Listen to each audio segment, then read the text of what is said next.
जुहार DPL news आपण मन स्वागत करछि मो सागर जेना आसंतु देखिबा प्रमुख खबर डुंगरीपाली एनएसी पई नूतन प्रस्ताव को नहीं बैठक। हाँ दर्शक बंधु डुंगरीपाली को एनएसी करने को अंचल तरफ बहुत थर दाबी हो आसीथिला ताहा मध्य पूर्व सरकार निर्वाचन आगु घोषणा करथिले। सुवर्णपुर जिलार डुंगरीपाली रामपुर वीरमहाराजपुर और सुबलिया को एनएसी घोषणा करा जायतिला ताहा मध्य डुंगरीपाली एनएसी पई 1 नंबर स्थान रे थिला।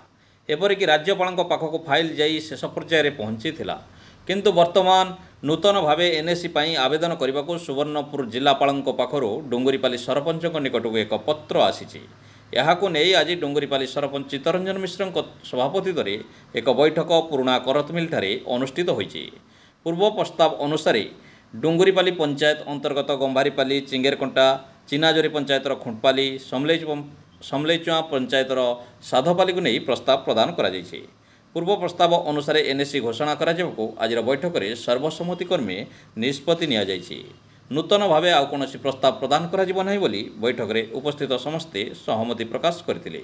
एहाको नहीं उभय पंचायतर सरपंचक सह आलोचना करा जिवो बोली निष्पत्ति होइतिला। एही बैठक में डुंगरीपालीर सचेतन नागरिक माने उपस्थित थिले।